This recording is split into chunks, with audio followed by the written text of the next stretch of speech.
My iWatch SOS emergency went off.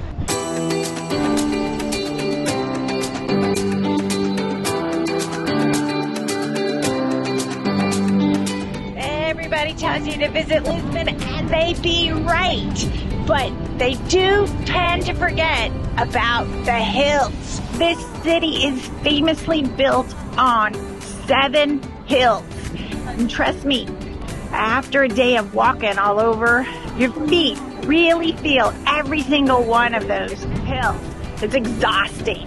So I really didn't want to miss out on some of the city's most iconic sites. So we're gonna cheat. I'm gonna show you the travel superpower we used to glide across Lisbon and why it was, without a doubt, the most amazing way to explore. Here's the ultimate Lisbon hack. This bike shop, the magic of the E in the e-bike. It basically stands for effortless. Getting set up was incredibly simple. After a quick run through on how to use the electric assist, we are good to go. So no messing around, no special skill needs, and just like that, we're off. We're immediately hopped on a dedicated cycling path that runs right across the Tigris River. This wasn't some painted line on a busy road. It's a 7-kilometer traffic-free paradise for cyclists.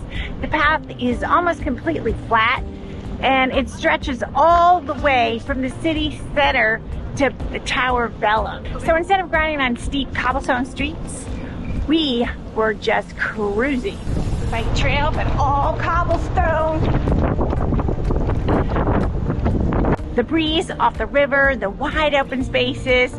It was total freedom, soaking in every incredible view. You really can't get these views from a tram or a taxi or trudging along by foot.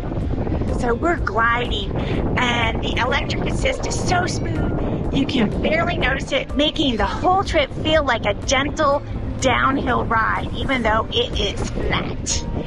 I think we found the cheat code for Lisbon.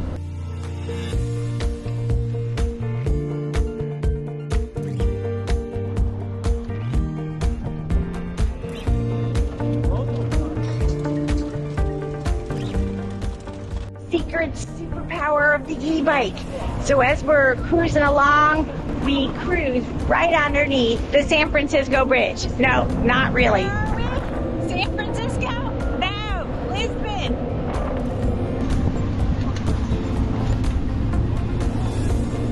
So we're riding on the cobblestones, and my iWatch SOS emergency went off, asking me if I fell. Bumpy cobblestones must have triggered it. That's great.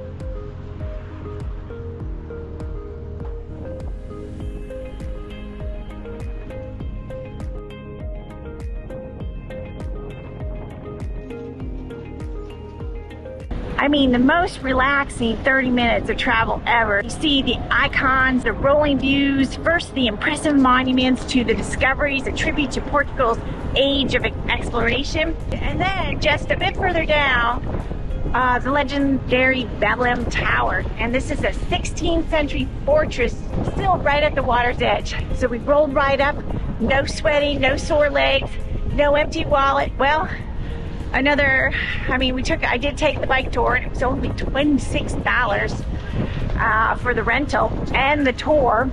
And we got our famous nata pastry. It's so enjoyable. It's warm, it's creamy, custard tart. This was the perfect end to the perfect ride. So yeah, we did cheat. We skipped the hills, the crowds, and the sore feet. And it was absolutely the best decision we made. Exploring Lisbon shouldn't be an endurance test, and there's so much more to Lisbon. Hope to see you riding. Oh, look at this. You gotta work for your drink.